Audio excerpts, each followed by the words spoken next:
All right, here we go. Fresh, brand new Hockey Talk Show podcast for you, live on Facebook and YouTube, and of course, available via all the major podcast networks. Doesn't matter if it's Apple Podcast, Google Podcast, TuneIn, Stitcher, Spotify.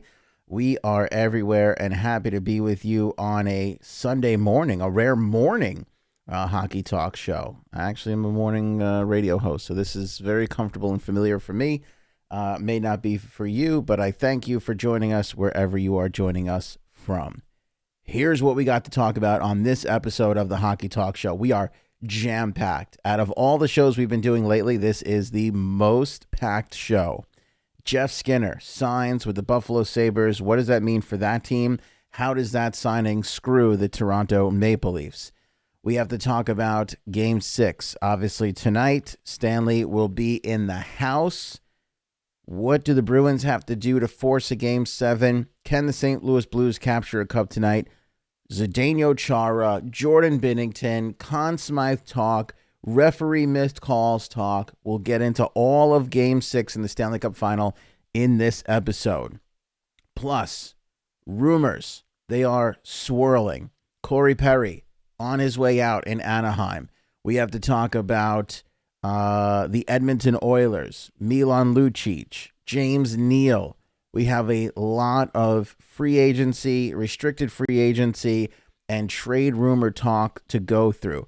New York Rangers. We got some news about the Rangers and their draft pick. It's not groundbreaking, but it is worth mentioning for sure.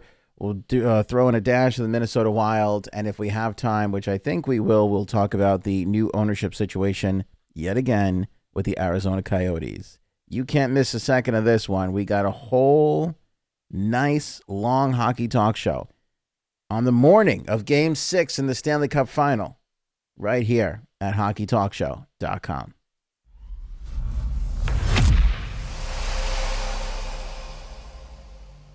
All right, welcome in, everybody. If you're watching on the live stream, Facebook or YouTube, make sure you hit the thumbs up on this video right away as soon as you get in. That is always appreciated. Share it on your social media if you can, Twitter and Facebook. Throw it out to your hockey loving friends in the locker room, at your beer league, in your office, wherever. Sharing the show is always appreciated, always helps our numbers jump up. And of course, if you're listening via podcast, you can throw that out in your social as well. And if you're on Apple Podcasts, make sure you hit that 5-star rate and review button. Helps us grow up the ladder there. There really isn't a lot of good hockey podcasts around. And there's definitely not that has live interaction for you. There is no hockey podcast where you can actually watch the show live and go back and forth. So make sure you let everybody know. If they're fans of the other big hockey podcasts, let them know what we're doing down here on the Hockey Talk Show. Lots to talk about. I want to get into Game 6. Lee's in the Facebook chat. Go Blues. Finish it tonight. I think the Blues actually have a good chance to finish it tonight. But I'll save that for when we get to it in the show. Let's tackle Jeff Skinner signing with the Buffalo Sabres. Obviously, this is pretty big news. This is the news of the weekend. They get the deal done. It is a $9 million cap hit, even though it's an $8 million AAV on the contract. Huge contract for Jeff Skinner. I often say, and we have been talking about this on the show an awful lot lately, which is, why would anybody sign a contract in June? If you're a free agent, it makes no sense whatsoever to sign your name on the dotted line when it comes to June. It's useless. July 1 is right there. Free agency. You're out on the open market. People will be bidding for your services quite aggressively. You got to kind of count on that, right? That would make a lot of sense in most cases. Why doesn't that make sense in this case? Well, you're seeing one of the rare exceptions to my never sign a contract in June. Because if you get the sweetest possible deal you can get, if you don't think that it is going to be any better on the free agency market, and you're in a scenario where you are happy as hell, go on and sign that contract. Go ahead and make it happen, Captain. Because there's nothing, if you're not going to do any better, if this is the spot for you, then go and do it. Go and do it. Let's see here. 8-year deal, so max years. Again, something that you can't get on the free market. If Skinner goes to the free market, he can only sign a 7-year deal. So he does sneak in that extra contract, right? $9 million. Is it a $9 million or $8 million? I think it looks like the Sabres announced $9 million, but I just saw an article that said $8 million. I'm trying to get some clarification on that. 40 goal scorer last year. Rasmus Dahlin, Jack Eichel. You got to be excited about what Buffalo is building up there. They've got some youth that hasn't really panned out a little bit. You want to give them a little bit more time. You got to move away from that Kyle Okposo contract. I'm sorry. But again, Kyle Okposo was in that year of super bad $6 million deals when everybody just ran around swapping $6 million contracts. The Islanders let Okposo go. Who did we sign? What's his name for $6 million? The Islanders signed. You know, he's been useless. Louis Eriksson. I mean, you just go down the list of those $6 million deals that were signed in that free agency year, and every single one of them has been pretty bad. Andrew Ladd, that $6 million deal has not worked out. Louis, we mentioned, has not worked out. We'll mention Louis again later on in the podcast here because he's going to be part of our rumor discussions. So that was just a bad year. The Sabres got to get away from that, but the Sabres have plenty of cap space. They're going to be in on these conversations where teams are in a cap crunch. The Sabres apparently also kicking the tires on Jason Zucker. Jason or Jordan Zucker? Jason Zucker. They're kicking his tires around. Of course, the the Minnesota Wild are just dying to get rid of this guy. I don't know why. $5.5 million, cap hit. Very affordable, very workable. 25 to 35 goal scorer every single year consistently. I mean, he must be the most annoying locker room guy ever. But Minnesota is trying to trade this guy so bad, and I just can't understand why. The only explanation I can have, John, thanks for the help on the YouTube side. The only explanation I have for trying to get rid of Jason Zucker is he is literally your only tradable asset. Because you want to move away from the Zach Parise $7.5 million contract, but who's going to take that thing on as he has 6 years remaining? The NHL did the greatest thing ever by moving away from these circumvented contracts because all they're going to do is hurt teams, and they are just going to stranglehold the Minnesota Wild for the next couple of years. So as you look at their roster, and you're like, why are they trying to trade their 25, 35 goal scorer that's making $5.5 million, which is certainly affordable when you look at what the Buffalo Sabres just gave to Jeff Skinner here. He scored 15 more goals. He's making $4.5 million more. Zucker is a slam dunk home run. He's got $5.5 million left on his deal for the next 3 or 4 years. Zucker's a steal, unless he's a total disaster off the ice and in the locker room, which I have not heard. Whoever gets Zucker is going to be that's a steal. That is a steal. Because you got a new general manager in Minnesota that's just frustrated, that's trying to make some sort of changes. And Zucker seems to be his only viable option. So if you're a Buffalo Sabres fan, get excited over this Jeff Skinner deal. Get excited over the fact that you might be landing Jason Zucker if they can make that deal happen. Now, Zucker's got a no trade, so we'll see if he wants to go. But again, like we've been talking about between Zucker and Phil Kessel, there comes a point where you can only take so much, and knowing that your team wants to get rid of you, it's not a nice place to go in and work every day when you're not wanted. You know what I mean? So we'll keep our eye on that situation. But the reason why I said up at the top of the show here during the open that the Sabres deal kind of screws the Toronto Maple Leafs, I believe this. And the reason why is because if you just look at your AAV and you look at the value, Skinner's the first sort of major deal of this offseason, right? And so a lot of people are, justifiably or not, a lot of agents, I shouldn't say people, agents, not that agents aren't people, some of them, but a lot of agents are going to be throwing that contract around and saying, hey, look, this is what, it sets the market. These early deals sort of set the tone for the market. So if you're saying that Jeff Skinner, if anybody's ever bought a house, that's the deal. It may not be fair. There's a lot of ins and outs and technicalities, but if you're looking at it, you got to go by the comparables. You got to figure out what is comparable. And if we're setting a market here for this early offseason 2019, yes, Jeff Skinner scored 40 goals, but he only had 63 points. And when you look at Mitch Marner, he had 94 points. 94. That's crazy. He had 94 this past season. The season before that, he had 69. And the season before that, he had 61. So you're putting your base of Mitch Marner at least 9. At least. And again, for the Toronto Maple Leafs, it's going to be fascinating to see how they're going to work this all out. But you're talking about Marner getting at least 11. Because if I'm Marner's agent, I'm going, my client scored 30 more points than the guy who just got $9 million. What do those 30 points mean to you? Now, granted, 68 of those points were assists. So the Maple Leafs are going to turn around and go, well, he's firing the puck off to John Tavares. He's firing the puck off to Austin Matthews. He's going to get some assists. The Leafs are going to sit there and they're going to break it down, which I did not do, of how many secondary assist things are. But it doesn't really matter. At the end of the day, the guy who scored 63 points just signed a $9 million contract. You have set a baseline for this offseason.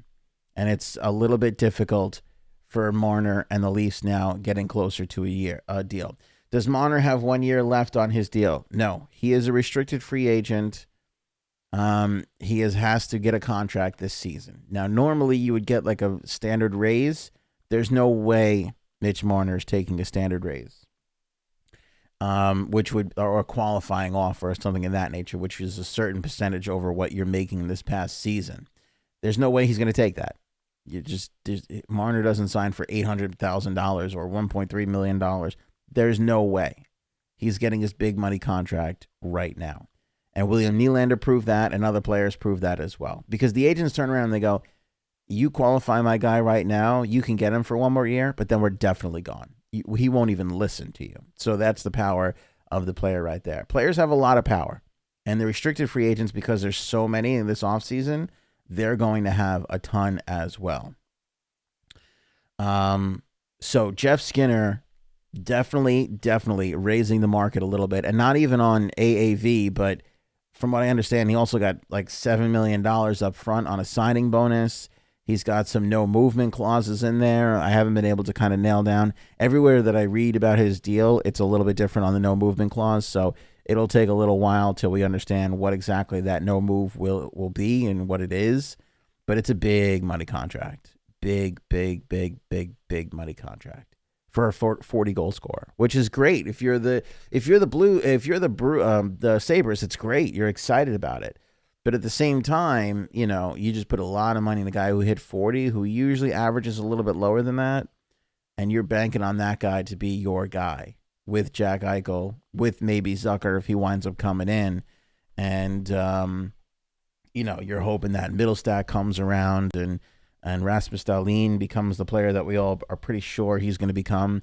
So you got a lot of hopes for the Bruins here, for the Buffalo Sabres here. But it looks good. I'm not here to rain on the Sabres parade. If you're a Sabres fan and you're excited, you should be. I was surprised to see he signed the deal. When I first heard he signed, again, my first reaction was, why would you sign in June? And in Buffalo, of all places. Doesn't Buffalo seem to be like a really depressing place? Here's a totally ignorant and naive comment, and I rarely make these. But this comes from somebody who's never been. But from an outsider looking in who has never visited Buffalo, and I'd be happy for somebody to tell me to shut up that I'm wrong, it just looks like a super depressing place. I mean, it really does. It's just this tiny, tiny city. And this is coming from somebody who lives, in New York all his life. So every city is kind of tiny. But it's like a tiny city. There's a lot of snow, and it's really cold most of the year. Like, it's like Toronto without some of the pluses. The polite people, the universal health care. The multiple, I mean, all right, Toronto doesn't have a football team, but they have the Canadian football team, kind of. And at least they have basketball and baseball and hockey, right? Buffalo, you just have the Sabres and the Bills. That's it. There's no basketball there. There's no baseball there. I mean, I think they're big on the minor league baseball over there in Buffalo. As far as food goes, perhaps the greatest sports eating food ever given to us was given to us by the Buffalo City. So I'm forever grateful for that. But I mean, you can't eat wings all the time. What else is Buffalo known for, cuisine wise? I've never really heard anybody say to me, "You got to check out the food scene in Buffalo. It's amazing." There's seriously, they're getting chefs from all over the world going there to cook. I don't, I've never heard like, oh, Buffalo has this glitzy, glamorous part of town. And like, you hear that in Vegas, you hear that about Chicago. Obviously, in New York, there's tons of great places to live. Boston, Florida. Like, I mean, there's all these advantages. I don't really see the advantage to playing in Buffalo unless you love snow. Yeah, it's a blue collar town. I could appreciate that because I'm a blue collar guy myself. But I don't. That's a hard sell. To me, there are very few hard sells. Like, we don't know if the Arizona Coyotes are going to be there tomorrow, and that's a true statement you can make any day of the week, but at least it's warm as hell over there, and they got good golf. 7 people show up to see the Florida Panthers, but look how close it is to the beach in Miami. Like, there are way more better plus sides to every other franchise in the National Hockey League than the Buffalo Sabres. So you got to really want to play there. And good for Jeff Skinner, because clearly he does. So congratulations to him. I am calling this year's Stanley Cup Final, I am coining it as the Office Stanley Cup Final, because not only do we have the St. Louis Blues versus the Boston Bruins, but we have Pam versus Jim in a showdown that will forever be known as the Office NHL Stanley Cup Finals. The back and forth between Pam and Jim, Jenna Fischer, and John Krasinski on Twitter alone has been well worth the price of admission for this playoffs. As if this playoffs wasn't entertaining enough or the Stanley Cup Finals wasn't wonderful enough, as a fan of The Office and the National Hockey League, we've had this added bonus of some wonderful entertainment over the course of these playoffs between Pam and Jim. This is better than will Pam and Jim get together in the early seasons in The Office. It's who's going to rub it in whose face. Who out of Pam and Jim are going to be able to drink from Lord Stanley's cup? Last night, 2 nights ago, Jenna came up with the absolute latest and greatest slam on John Krasinski. When the St. Louis Blues went up in the series 3-2, she tweets, "Uh-oh, John Krasinski, looks like Pam might be going home with Stanley." Who would have guessed? Hashtag Stanley Cup, hashtag Let's Go Blues. And the double entendre, of course, as you can see, Dwight saying it's true. And there's Stanley right there from The Office shaking his head.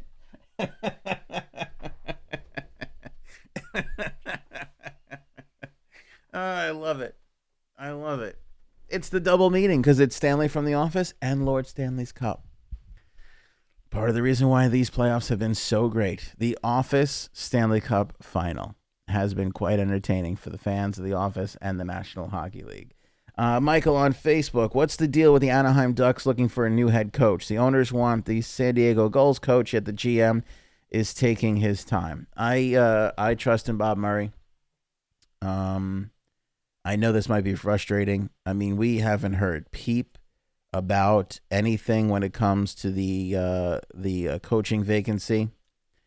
You've had every other coaching vacancy filled, essentially, right? And Anaheim is still sitting there with no head coach after firing Randy Carlyle. I know this is frustrating for Anaheim Ducks fans, and we'll talk a little bit more about your situation when we get into the Corey Perry thing. But you gotta trust in Bob Murray. The guy was there and helped you build that Stanley Cup team with Brian Burke. He's a phenomenal general manager. He's done a really good job. You haven't had some good years lately, but let's be honest, the jerseys have been cool as hell, right? Sorry, I realized that's no help. There's a reason why Bob Murray is taking his time, and I don't know if anybody knows that reason outside of Bob Murray. I really don't. Is he interested in somebody? Does he know something? Is he just having a hard time deciding? I don't really know. But I know that there's probably a lot of really good coaches out there. And I know that if you are the Anaheim Ducks and you're Bob Murray, you are and this might be the other reason why. It's not that we don't know a reason why, but this might be the other reason why. With the rumor that you're going to trade Corey Perry, you're heading into a severe rebuild. You have Getzlaf still there, right? You have 17 who's injured, and is he ever going to come back? This might be a whole new team. So do you want to go out there and get your guy, or do you want to go out there and get the guy that's going to suffer through the rebuild for the next 3 to 4 seasons, fire him, and then get a guy? Where are you at with that? And so maybe this decision isn't as simple as let's go out and get the best head coach, right? We saw that with the Islanders last year. Like, let's just go get the best head coach. And they did. Maybe that's not the scenario. Maybe it's who's going to be the guy? Who's going to be the guy that's going to come in and be the transitional coach? Because there's different types of coaches, right? There's the coach that you need that missing piece. He comes in and helps you. He's the final piece. He's the slam dunk. He's the guy that's going to handle the veterans. And there's also, we've got a roster full of new guys. Who's the guy that's going to teach the game and get these young kids and communication and all that kind of stuff, which is what we thought that the Buffalo Sabres were going to do. And it's not that it's not necessarily true. Not that Ralph Kruger can't do that, but he's not a young guy, right? He's not the young guy that everybody's kind of looking for. It's weird because it's not a National Hockey League thing, but we always say, oh, this is a copycat league. The NFL is a copycat league. NHL is a copycat league. Sports in general is a copycat sort of situation. And I think when you look at the Rams, the LA Rams, and all the success they've had with Sean McVay, I think all these guys are looking for their Sean McVay, right? All these teams are like, who's my Sean McVay going to be? Who's that non-traditional young guy that's going to be in there and be able to communicate with the millennials, right? That's like the buzzword on these situations. Like, who's going to be able to talk to the millennials and who's going to be good at X's and O's and who's going to have success and also motivation, right? We all have those guys. Like, John Tortorella is not an X's and O's coach. He can do it, but he's a motivational coach. He's the guy you want screaming at you when you're down 3-0 in a game. You want John Tortorella screaming at you. You know what I mean? So I don't have a great explanation for you, Michael, and I think that's actually one of the great points about the Hockey Talk Show. When we don't know, we'll just tell you, as opposed to every other talking head in the hockey world who will just make up something and spit out cliches. Even though the copycat thing was a smidge cliche-ish, I still think it's true. I think what Sean McVay has done for coaching is something that every team is trying to do in every league.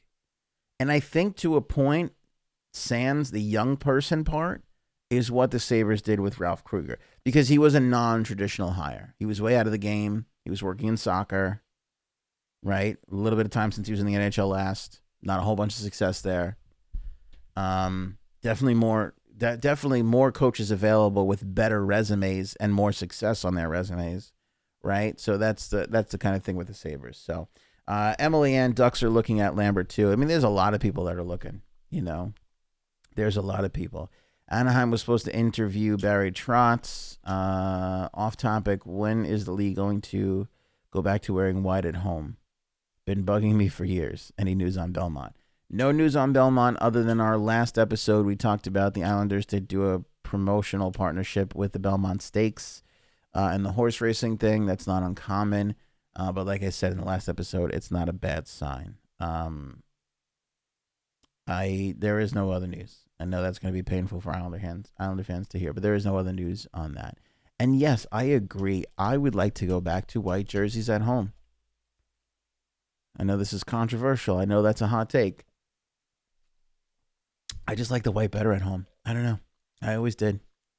It's a baseball thing for me, right? I mean, I like wearing the alternate jerseys at home and stuff, but I always liked white at home. I like the Yankees and the pinstripes at home and then the gray on the road. I always like that. I'm not really one for the colors at home. I also feel like the National Hockey League needs to step up their game a little bit. Because if you see what the NFL has done with the color rush uniforms, and the NBA has all these crazy uniforms that they wear all the time. And I think that's a good part of the NBA. And I don't really praise the NBA for much. But I think that every team should have at least 4 to 5 uniforms wearable in a season. Your home, your aways, your alternate. I think you should have a home alternate, right? Sort of a white alternate jersey. And I think you should have a special occasion jersey, at least 1 or 2 that you wear, similar to what Montreal does or the Toronto Maple Leafs do around St. Patrick's Day when they wear the Toronto St. Pat's jerseys. I think that every team should have specialty jerseys. And we've talked about this on the show too. You know, in San Jose, they were celebrating the Latin culture and they wore those just beautiful, you know, Day of the Dead, you know, sort of style jerseys like that. They wore that in the warm-ups. Like that should have been the game jersey for that day. I don't know why the NHL doesn't move to that. It's more merchandising money. They're missing an opportunity there, if you ask me. Missing an opportunity in a big way. All right, so back to the Office Stanley Cup Finals here. Jenna Fischer versus John Krasinski. They are loving life in St. Louis right now. Even their commercials have been totally taken over by the St. Louis Blues. This is the Missouri Baptist Hospital. And here they are throwing Gloria into their commercials. This is the anthem singer for the St. Louis Blues, singing to 2 brand new babies. All the voices in your head calling Gloria. With the Stanley Cup Finals, there you go, Missouri Baptist Medical Center. So they're loving it over there in St. Louis. And why not? Why not love it over there in St. Louis? In the commercials, it becomes part of the culture. I love seeing stuff like this in a big way, you know, where something entirely takes over a town, takes over a city. Everybody in St. Louis, including Pam from The Office, and the guy from Mad Men are all behind the St. Louis Blues. All right, so let's get this out of the way and talk about the stupid referee controversy. I want to go to an interview with Steve Levy and the great Dan Patrick. Now, I'm a big fan of Dan Patrick's. I think he does a really good job. I don't think anybody really does too great of a job covering hockey. If I thought that, I wouldn't have started this show. But he does as good a job as anybody can do. And Steve Levy's been the hockey guy over at ESPN for the longest time. But let's be honest, we have more passionate fans tuning into the Hockey Talk Show than we have hockey fans tuning into ESPN for hockey coverage. I mean, it's practically non-existent. Barry Melrose and Steve Levy, I feel like, are just pity employees at this point for ESPN because they're like, well, we got to have some hockey coverage. So we'll just pay these 2 guys, and that'll be the end of it. 4 minutes per Sports Center, and that'll be it. But Steve Levy went on Dan Patrick and said maybe the dumbest thing I've seen any hockey person say in the last couple days regarding the referee controversy from Game 5 in the Stanley Cup Final. We all know the play. I'll give you my thoughts on it, but I want to start with what Steve Levy said because he said maybe the dumbest thing a hockey analyst can say. And by the way, let me preface this with saying I have a huge respect for Steve Levy. Anybody who's been a part of this game for as long as Steve Levy has and been able to hang on over there in ESPN, I've the utmost respect. But I don't know if he's busy running around with kids or nobody at his job gives a crap what he says so he can kind of get lazy and say stupid things sometimes. I don't know what it is, but his statement on the Dan Patrick Show, completely stupid. We'll start with Dan asking him about it. This audio courtesy of Dan Patrick. There was controversy here. How big a controversy was last night, that finish? I'll tell you about 2 texts I got. One from a St. Louis fan who recalled the Don Denkinger call that worked against the Cardinals. Wow. So that's for the older generation. And then I heard from an NFL assistant type who said the missed call last night was as bad, if not worse, than the missed pass interference in Rams Saints last year in the NFC Championship game. So. Yeah, so those are some of the comparisons from the younger people to the older people. This is a big deal, Dan, and I'll tell you, you don't want to get too deep into the officiating because I'm not sure how many people are actually interested. Yeah. The NHL has a depth issue at the referee spot, and they've kind of done it to themselves because of some awful mistakes in earlier rounds. They have put great referees on the bench, so they've iced these guys. and they're way down their depth chart by the time they get to the Stanley Cup final. And so you're seeing referees in the Stanley Cup final who otherwise would not be calling these games, and that is definitely a factor in what happened last night. Okay, dumbest statement ever made by anybody ever anywhere.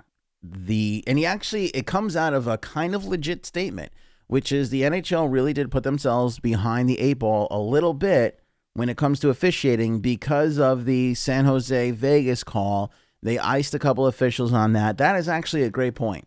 You did thin out your bench a little bit.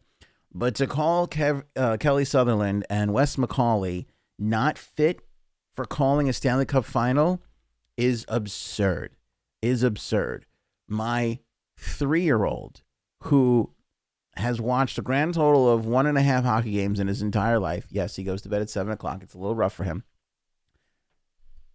Knows better than that. I mean, Kelly Sutherland, who did not make the call in this game, and Wes McCauley are two of the absolute best referees in the game.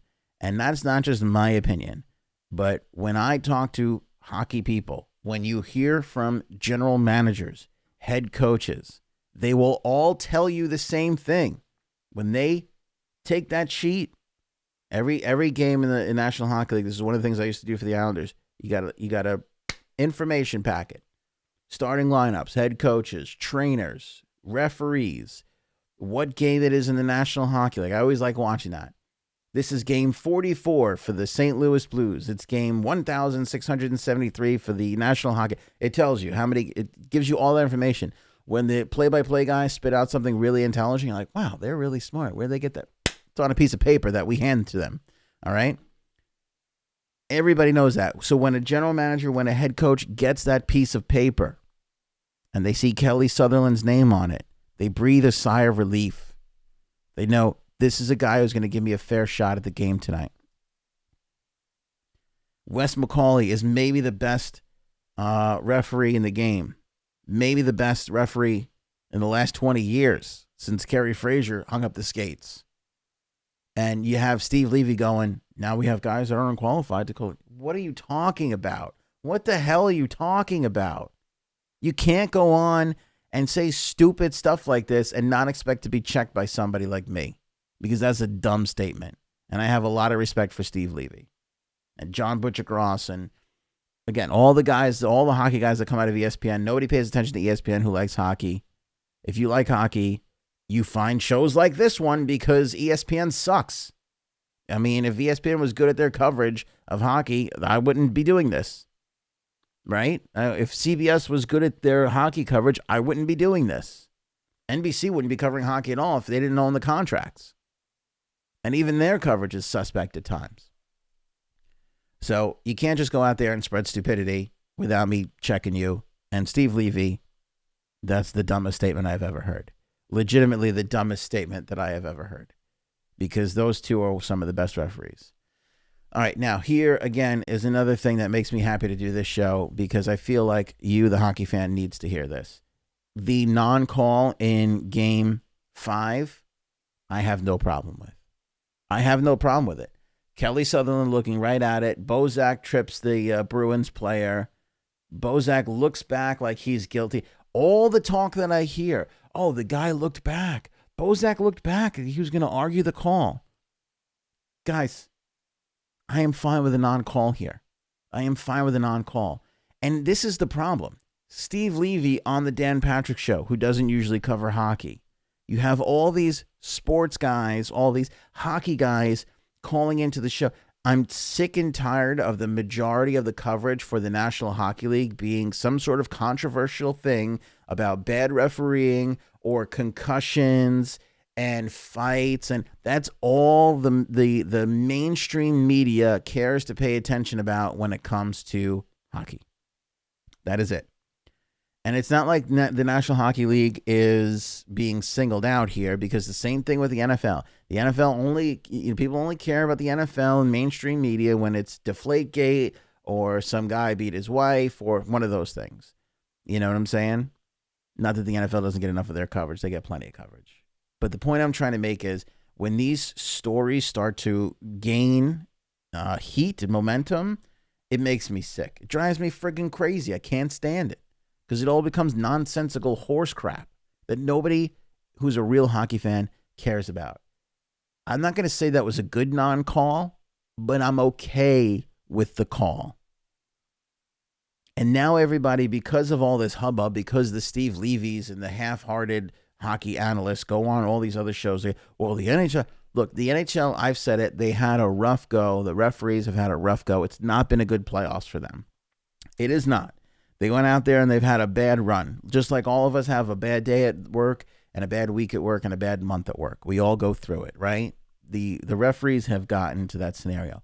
But now you're in a case where a referee has to make a judgment call, picks one way, and we all want to go ahead and add 5,000 other referees. Let's get an eye in the sky. Let's have somebody in Toronto call down and make calls. Give me a break. You don't need all this extra garbage. Let me tell you something. This is a slippery slope, man. If I'm the National Hockey League, I would listen to what I'm going to say. You do not want to take control of the game out of the referee's hands. It's not the greatest system in the world, but it's the system that works. We talk about voting in the United States of America. Oh, we got to change our voting system. We got to change our vote. Why is there no central voting system? People go into high school gymnasiums and cast their vote for the president of the United, the leader of the free world. We pick in a high school gymnasium or a grammar school cafeteria. There's a reason why. You can't hack that system. You can't hack that system. You have one central voting system. You can hack it. There's a reason why. It may not sound great. It may not make the most sense to you at first, but when you really study it, there's a reason why. There's a reason why the system in the National Hockey League works. It's in one group of people's hands. You can't get more people involved in this situation. Now, I've heard things like, oh, well, we should have referees call down and blah, blah, blah. I don't love it. I don't love it. You're slowing down the game, and now you have, essentially what you're doing is you're taking one person's judgment and swapping it out for another. None of what happens in a game, especially the National Hockey League, more than anybody else, because baseball is slow, basketball is slow, football is kind of slow. The National Hockey League is the fastest sports league out there. So the referees have to be the best because things are moving by so quickly. You're never going to get it right 100% of the time, but it's all going to be left down to judgment.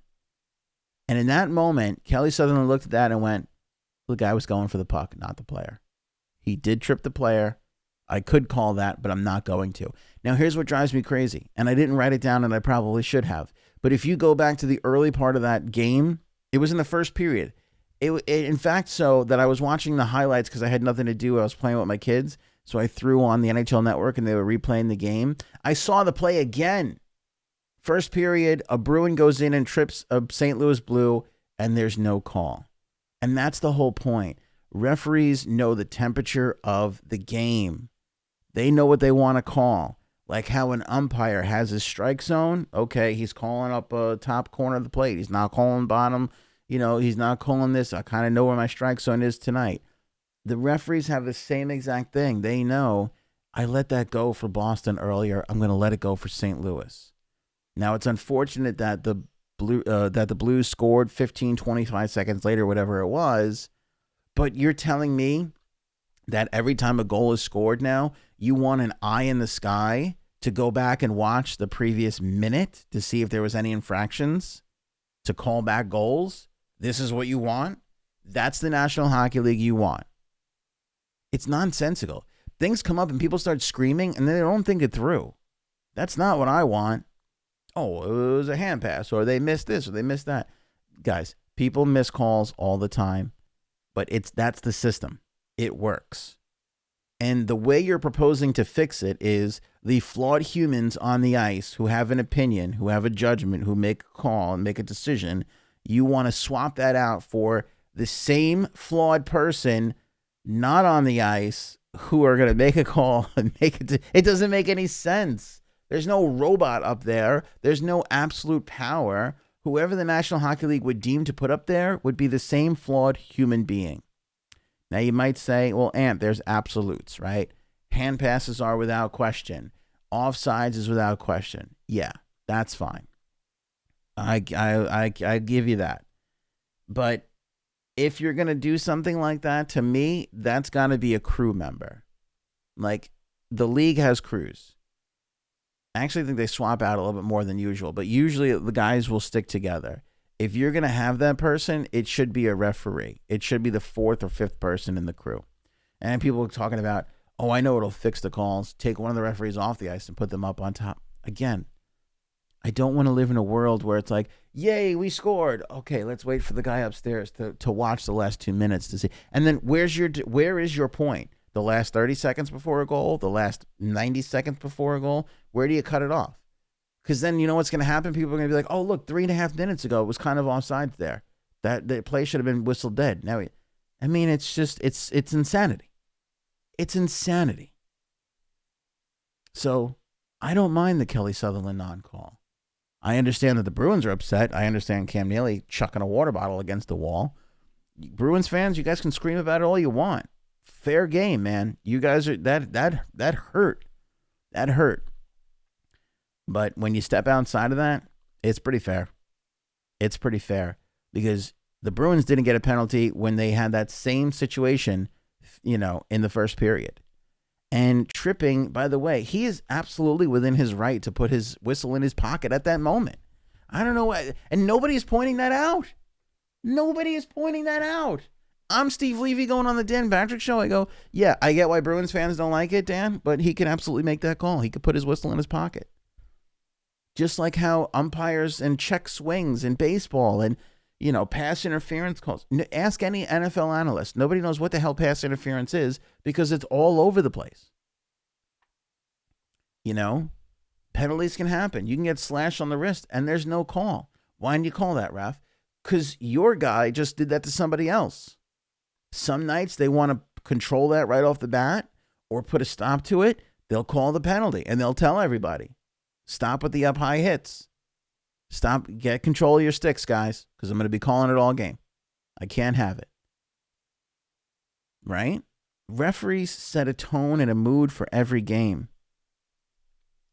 And I'm sick of people going like, oh, shut up. Zdeno Chara. I'm going to put this up for everybody. I mean, I just can't believe this guy.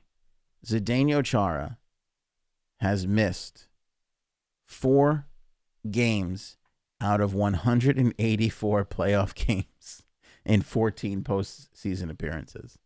That's epic. That is epic. I mean, I saw that and I just couldn't believe that.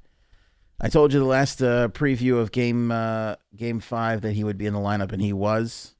And it was a huge lift for the Boston Bruins. I think he'll help them tonight. Also, people are talking about Conn Smythe. We have to get that out of the way now because Lord Stanley will be in the house, and so will the Conn Smythe trophy. People are talking about, oh, I don't know. Here's the thing about my Conn Smythe thoughts again for the Office Stanley Cup final here. If it wasn't for Jordan Binnington, Ryan O'Reilly would be my Conn Smythe winner for sure. 20 points in 24 games. Really scoring at the right moments, winning faceoffs, just playing great hockey. He's playing St. Louis Blues hockey, but what's interesting is he sort of defined what St. Louis Blues hockey was this year. Do you know what I mean? It's the chicken and the egg argument, and there is no answer because Ryan O'Reilly has come in and sort of set the tone for what this Blues team, what style they're going to play. He's playing it very, very well. But Jordan Binnington, for the love of God, 2.46 goals against average, stealing you games left and right. You wouldn't even be in the playoffs if it wasn't for the guy. Jordan Binnington in a slam dunk walk-off home run is my pick for the Conn Smythe. Were the Blues to win tonight. Why I don't think the Blues will win tonight. Because if you go back and you look at how the Bruins won the Cup back in 2011, they were down 3-2 to the Vancouver Canucks. And they came back and they won Game 6 and Game 7. Now, it was reverse order. Game 6 was in Boston. Game 7 was in Vancouver. But I would argue that is even more difficult. It's easier to force a Game 7 at home than it is to win a Game 7 on the road. So when I look at tonight, it is a coin toss. I do think the Blues can win tonight. I really, really do. I think they have momentum. I think Ryan O'Reilly is playing well. And I think that if you look at game 5, the Bruins, I forget what the numbers were. The Bruins outshot the Blues like 39-24 or something like that. They outchanced them. They played a better game, but the Blues did just enough to win. And Jordan Binnington did just enough to win. And I think that they can really do that tonight behind their own home crowd. This series is close. I said it would go 6 or 7. We're here. I picked Boston to win. I still think that Boston is going to force a game 7 here. But I think that the Blues, honest to goodness, if they get the bounces, if the hockey gods are on their side tonight, they can win this thing. And that's my message in the locker room. Just go out there and play your game. Hit hard in the first period. Don't worry about giving up more shots. Don't worry about giving up more chances. That's why we have Jordan Binnington in that. You don't have to worry about those things. Focus on the game. Hit, forecheck, just put pucks on net. The second goal, the game-winning goal for St. Louis wasn't pretty. It was supposed to be a pass. It went off the inside pad of Tuukka Rask, right? Like, that's the kind of game you need to win. By the way, the Blues, if they win tonight, they're not winning 5-0. Like, that is not, if there's one thing I'm positive about, this is not going to be a rout 5-0. It's not going to be. It's not going to be a dominating performance whatsoever. It's going to be scrappy and nasty, and they're just going to eke it out if they win tonight. But if I have to make a pick, I got to stick with my original pick and say the Bruins in 7. They've done it before. I think they can do it again. McAvoy looks phenomenal.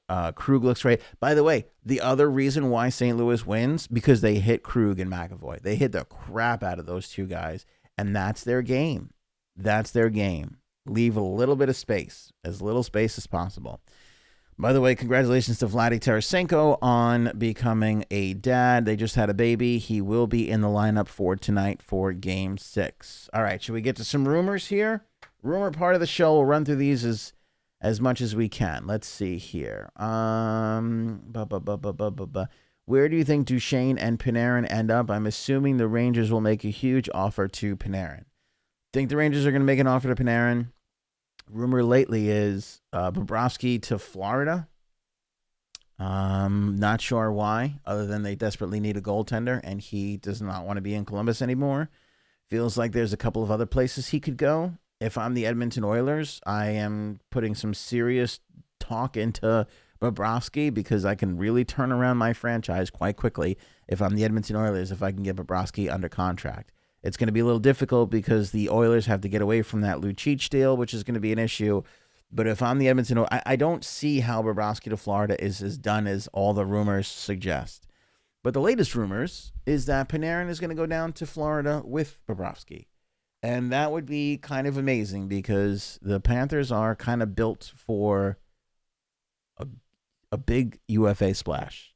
Like if you're able to land those two guys, the Panthers become a playoff team, especially with Coach Q, instantly. And you got a new coach coming in, and now is kind of the year to do it, right? Now is kind of the year to be like, hey, wipe the slate clean, new beginnings, let's go.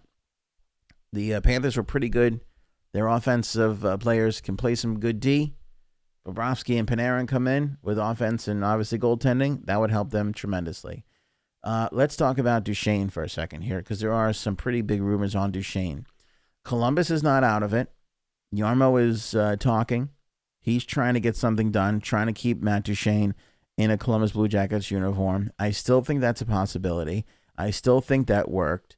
I still think that he's desperate to do that because he was kind of all in on this trade deadline, and now you kind of got to play that hand out if you're Jarmo Kekalainen. So you're probably willing to overpay for Matt Duchesne. And Matt Duchesne, he kind of, like we said in the last episode, he kind of picked things up a little bit. He kind of made his time there worthwhile. So Jarmo is going to throw everything at him. And as we saw with Jeff Skinner, you can put an extra year in there, right? And you can structure the deal however you want. The two huge assets for the Columbus Blue Jackets in re-signing Matt Duchesne, they have cap space, and they can give an extra year. And that is something that not a lot of other teams can do. Some other teams have cap space, but they can't give that extra year. right? So the obvious advantage goes to the Columbus Blue Jackets keeping him. Panarin's going to walk, so you want to keep those goals on your Moneyball list, right? You want to keep those stats there for yourself. It all kind of makes sense. But does Matt Duchene want to stay in Columbus for the next 8 years of his life? And again, just like I said with Jeff Skinner, it's got to be that deal that's like, holy cow, I am not going to get this anywhere else in order for him to sign in June, because it just doesn't make sense for Matt Duchene not to go to July 1. It just doesn't make any sense whatsoever. The latest rumor that I find pretty interesting, and we're going to start to hear this a lot more, because what you're going to start to hear for the next couple of days is every single team with $25+ million in cap space, which there are quite a few, come out of the woodworks and be rumored to enter a free agent here. And the latest one is the Arizona Coyotes, which I find very interesting. And the reason being is because we haven't been able to nail it down quite yet what it is, but Andrew Barway, who has been the latest owner of the Arizona Coyotes, is moving to a minority stake in the team. He was supposed to be the big money guy that was going to come in and spend money, and what a surprise, he didn't. So now we flip over the page, and we're still looking at, we don't know who the new owners are. John Shannon of Sportsnet up in Canada has been the only one discussing this. He hasn't been able to find out who the new owners are just yet.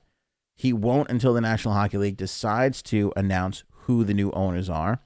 But he did confirm that Andrew Barway is going to move to a minority stake.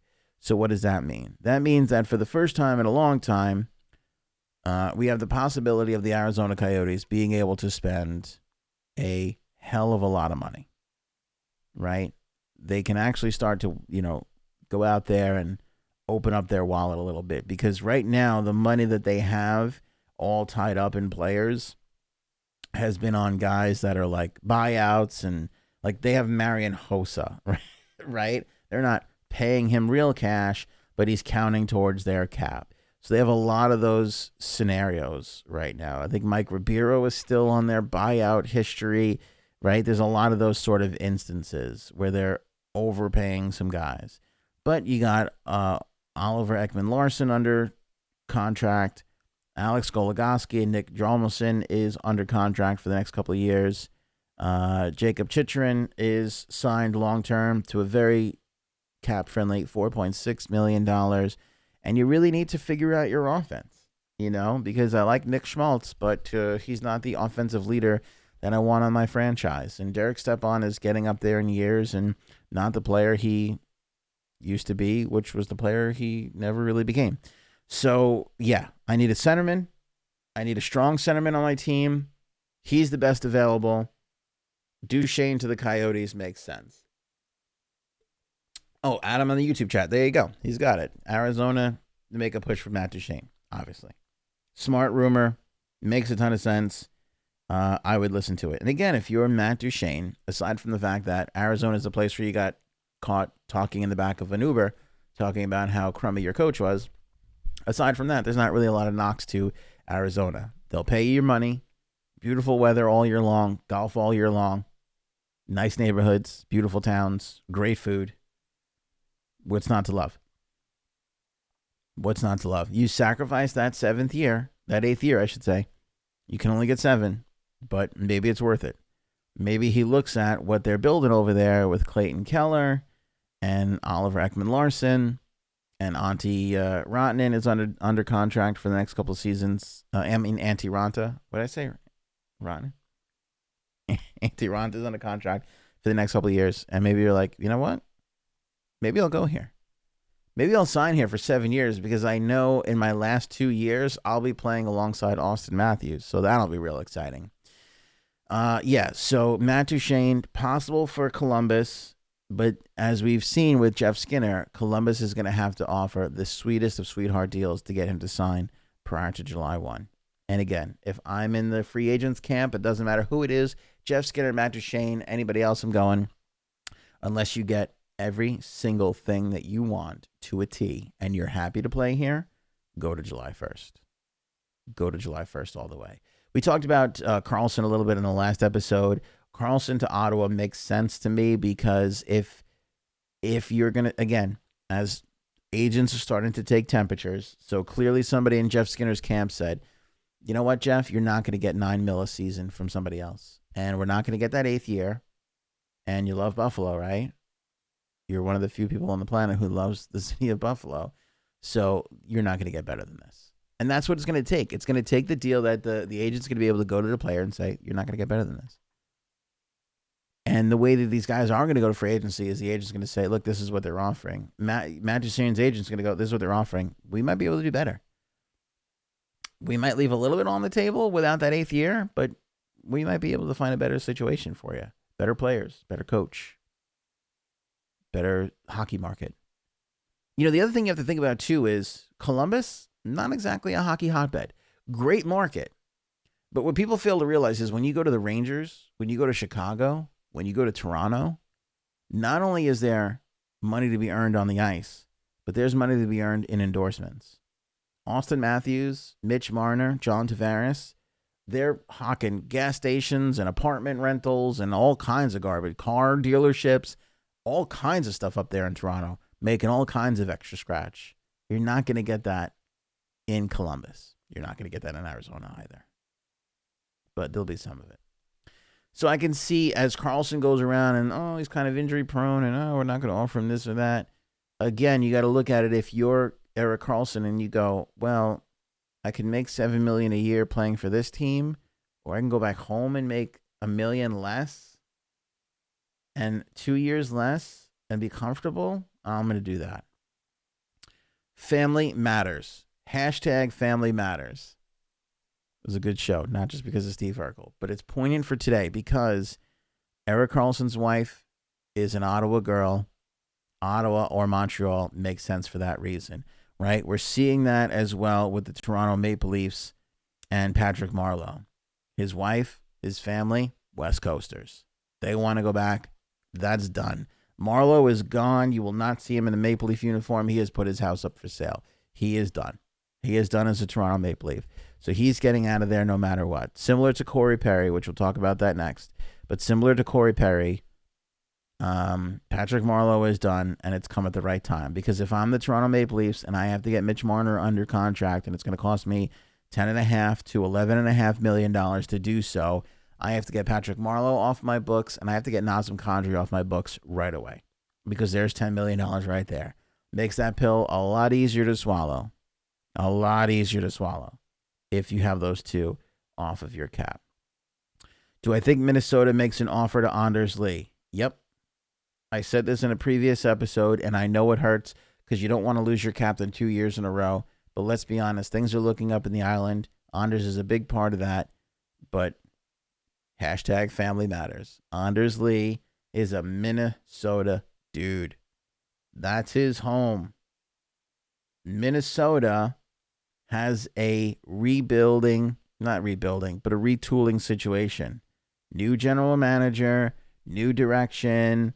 If they're willing to get Zucker off the books, you've got to have a good offensive presence to come in and replace that. Anders Lee fits the bill. Again, I know this hurts for fans of the team that we say it about, but it holds true. If you're a free agent, why would you sign in June? It's June 9th, guys. It's June 9th. You're going into the draft. There's not going to be a ton of free agency re-signings in the next couple of weeks. If your team's been out of it for a little while, nobody is getting re-signed June 15th. You know what I'm saying? The Islanders have been out of it for weeks by now. If the deal's not done by now, he's going to go out and listen to other teams. And if you're listening to other teams and, I can go play at home, that's going to be an attractive offer. It's great to be the captain of a franchise. The Islanders seem to have a great locker room. If Anders Lee goes back, kudos to Lou Lamoriello, kudos to Anders for getting a deal done. But when you sit down and you break it down, it doesn't make sense from Anders Lee's standpoint. especially if a team like Minnesota is going to turn around and offer him the same money, if not a little bit more money. Just doesn't make any sense. God, they need a center too. Mikko Koivu is 36 years old. Zach Parise is 34. Eric Stahl is 34. I mean, it's time to sort of turn that roster over a little bit, which is clearly what Minnesota is trying to do, which is clearly what Paul Fenton is trying to do. But he's got to move away from one of those big contracts, and that's going to be hard to do. Come June 26th, teams can talk to free agents. I think it's actually June 23rd this year. For whatever reason, it's a little bit earlier. I think that might be restricted free agents. I do think the Islanders will be able to re-sign Robin Lehner. It's if they want to or not. The power in that relationship is with the Islanders because you have Thomas Greiss and you have Ilya Sorokin. If you believe in Ilya Sorokin so much, you can walk away from Robin Lehner and not have it hurt you. If you believe in Ilya Sorokin so much, it kind of gives you leverage where you can turn around to Robin Lehner and say, hey, we want to have you back, but we can't give you $5.5 million a year. We need you to sign for a team-friendly deal again. And if he's really happy in this situation, he'll sign. But again, not to sound like a broken record, Why would you resign in June? because again, if I'm the Edmonton Oilers, I'm going, Mr. Bobrovsky, what can we do to get you here? No? Okay. Mr. Leonard, what can we do to get you here? Because if I'm Edmonton, I am a great goaltender away from turning my franchise around in one season. One season. Ken Holland gets a great goaltender in there, and that franchise is turned around in one. They make the playoffs next year. The Edmonton Oilers make the playoffs next. Doesn't fix all their problems. Doesn't make them a Stanley Cup winning team. They're in the playoffs next year. That is vast improvement in progress. That is all they need. That's all they need. Jesse Puljujarvi says he intends on playing in the NHL next year, but he admits it could not be with the Oilers. He might be traded. The Edmonton Journal says if the Oilers intend to trade Puljujarvi, Jim Matheson suggests packaging him to the Winnipeg Jets for Nikolai Ehlers would make sense. He points out the Jets face a potential salary cap crunch, re-signing Patrick Laine and Kyle Connor and defenseman Jacob Trouba. Offer them Puljujarvi, that's Patrick Laine's buddy, your second-round pick, and a defenseman, Ethan Bear, for Nick Ehlers, suggests Matheson. The Oilers have cap issues, obviously, this summer. They have $73 million invested in 18 players. They need to shed the Lucic deal. Now, we've heard all sorts of crazy things. Lucic for Phaneuf. Phaneuf's going to get bought out. All this kinds of crazy stuff. That'll all have to shake itself out. We got to see what's what when it comes to that one. The most interesting free agent move, though, by far to me, or player move by far that I saw today, was the fact that Corey Perry is on his way out of Edmonton. This makes a lot of sense for me. Corey Perry is making a lot of money. He is no longer the player he was. You're looking at a roster that needs some refreshment. You don't know if Kessler is going to be back for you guys. Now is kind of the time to make that move. They won a cup. They hung around for a little bit. They were decent. But again, like the Rangers, like a lot of teams, when they look at it and they go, nah, this guy's 34, this guy's 35, this guy's 36. We got to move on. And Corey Perry is either going to be traded, and if they can't find a suitor for him to be traded, then they're going to buy his contract out. I wonder if the Leafs are going to buy out Marleau. It's not the ideal situation for them, salary-wise, but I'd have to go back and look and see if they can, because they got to get away from that deal. Somebody will take Nazem Kadri. Nazem Kadri is a great second-line center. Doesn't make a lot of money, got a little bit of an attitude problem. If you can get that fixed, you're going to get a good player, just like Zucker. I don't know what his issue is off the ice, but you're going to get a good player if you're getting Jason Zucker. But moving on from Corey Perry makes sense. Getzlaf still has a little bit in the tank. You leave him there. He can mentor the new guys, but you got to refresh that roster. And going back to Michael's question from earlier on the coaching staff, maybe this is the holdup.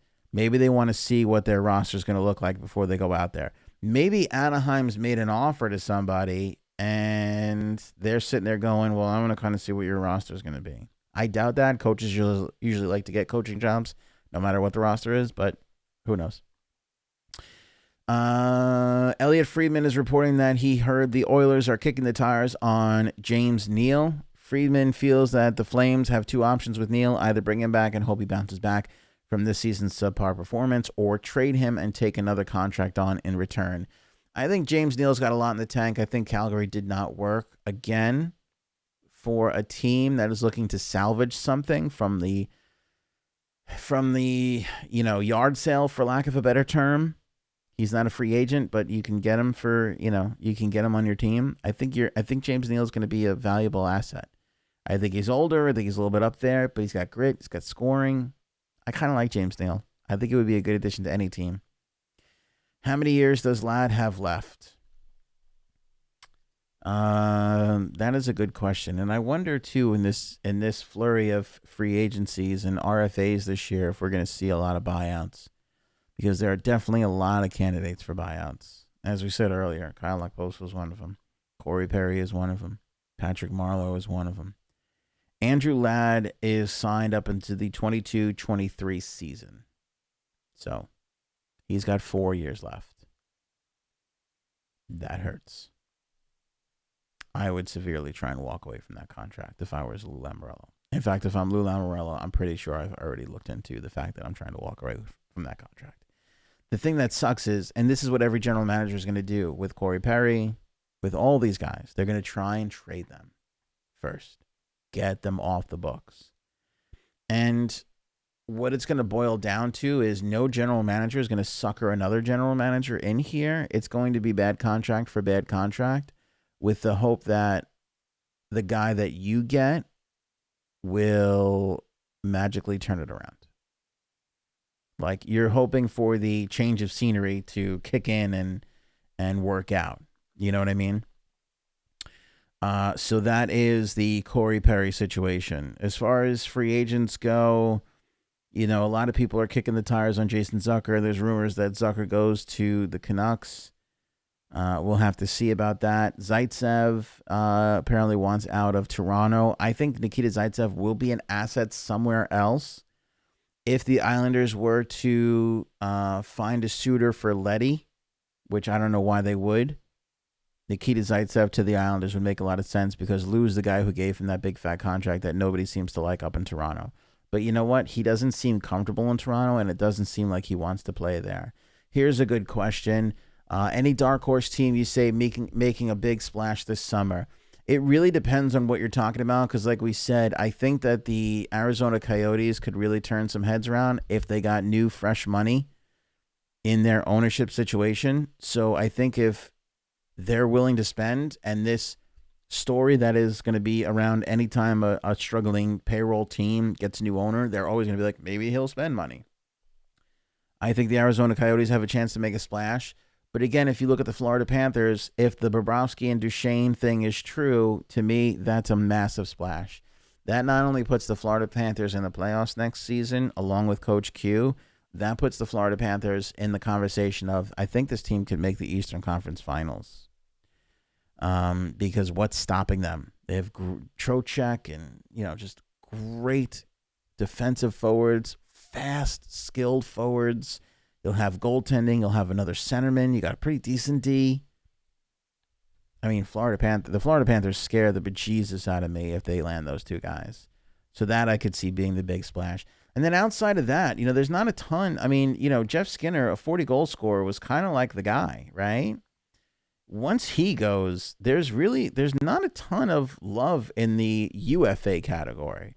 There's a lot in the RFA category. Again, automatic splash, biggest splash goes to whoever actually offers an offer sheet this year. That's the big splash. But as far as UFAs go, once you get past Bobrovsky, you have Carlson with his injury things, and he's 29, and who's going to want to give him a 7-year deal? Only somebody who gets desperate. Jordan Eberle had 20 goals this year, but he's sort of on the high end of available free agents. Again, we talked about Duchesne, and whoever gets him, I wouldn't call that a splash, but, that is what it is. I really think the intriguing free agent that nobody's talking about is Joe Pavelski.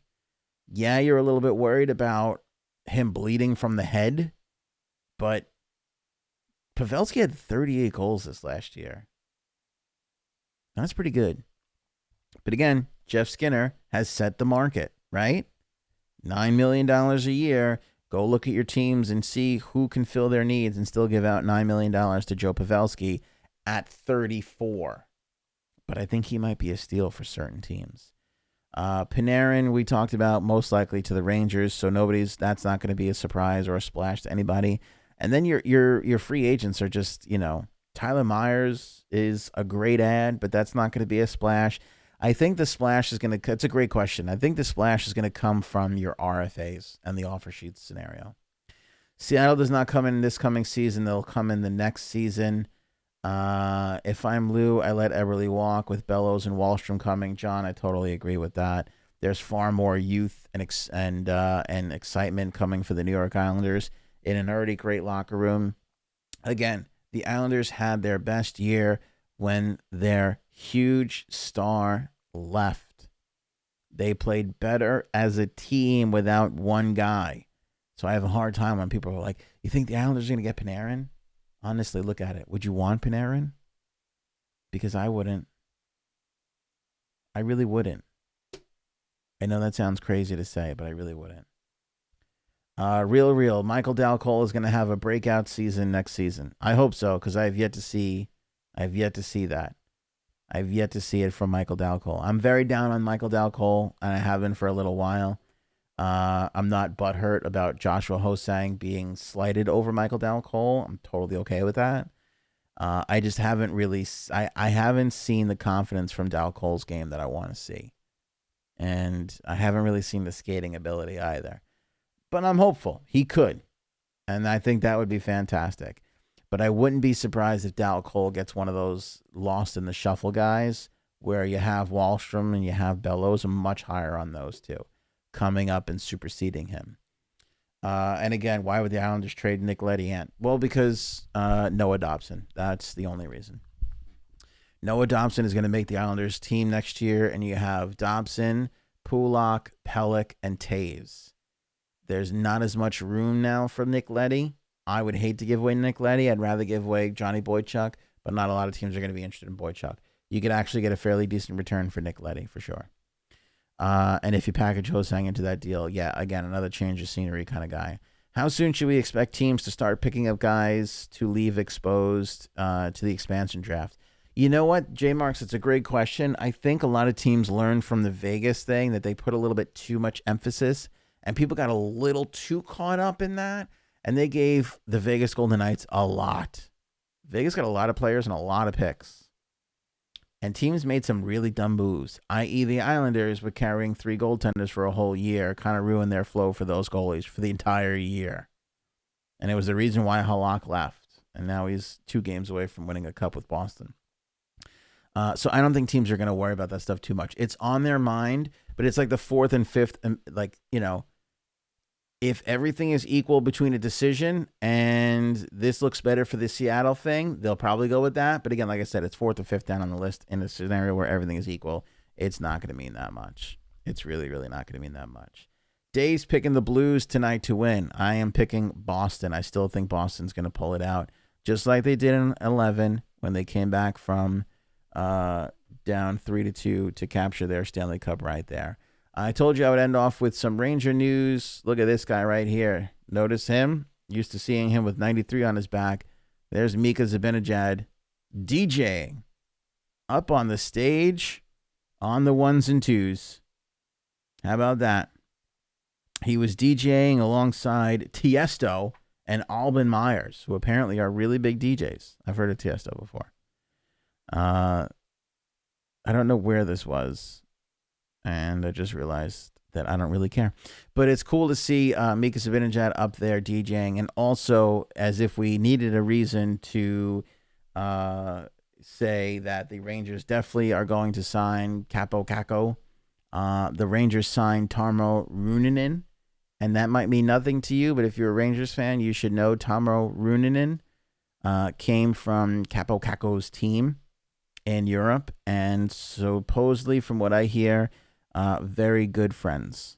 Very, very close friends. So now Capo Caco will have a buddy over here on the Rangers when he eventually gets drafted. Do I think Chara gets his number retired? That's a damn good question. I think if they win the cup this year, there's no doubt about it. I don't know if he has to win to do it, though. But if he brings you 2 cups, that's kind of hard to argue against. He is such a great guy, by the way. He is beloved in Boston. Beloved. I mean, people, you heard that. You heard the cheers that he got Game 5 over there in Boston. I mean, that was an insane amount of cheer. Insane amount. That's a good question. I think he does, especially if he wins cup number 2, there's no denying it. But if he doesn't, there's still a chance. We'll leave it there. Give me the Bruins tonight. I think they're going to dominate. I think they played slightly better in Game 5. They didn't win. That's okay. But I think that the Blues are going to have to repeat a Game 5 performance. Score at the right time. Hit. They got to have an identical game if they want to win the cup tonight. I really believe that. And I'm not opposed to seeing how this game goes. Even if the Bruins win, I picked the Bruins in 7, but I'm not opposed to saying that the Blues can win in Boston. Because they did it in Game 5, and I didn't think they were going to do it then, but clearly they showed that that's not a big deal. Again, we are in the year of the Office Stanley Cup Finals. Krasinski versus Fischer. Halpert versus Beasley. Who will win? We'll see tonight. Enjoy the action. Don't forget that once the Stanley Cup is given out to the captain of the Blues or the Bruins, we go right into rumor mode. Draft, free agency, RFAs, offer sheets, trades, everything covered right here on the Hockey Talk Show. So make sure you hit the thumbs up on Facebook and YouTube. Make sure you guys are rating and reviewing us in the Apple Podcast store there. 5 stars all the way. Spread the news. Twitter, Facebook, Instagram. Screen cap this bad boy. Throw that up on your Instagram right now. When you're in the locker room in your beer league, let everybody know. HockeyTalkShow.com. We talk hockey here all the time, and you guys get to have your say on the day's news, on the rumors, on the speculation, on the trades, on things that have happened and will happen. We only grow because of you guys. And again, if you watch the video form of this show today on YouTube or Facebook, thanks so much.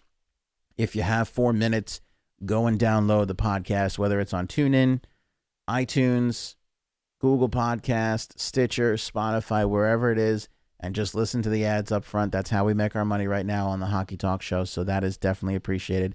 I don't care if you really listen to it. I don't care if you turn the volume all the way down. I don't care. As long as you're hitting the play button and you're on there for a good 5 minutes, you're A-okay with me. Enjoy Game 6, everybody. We'll see you real soon right here on the Hockey Talk Show.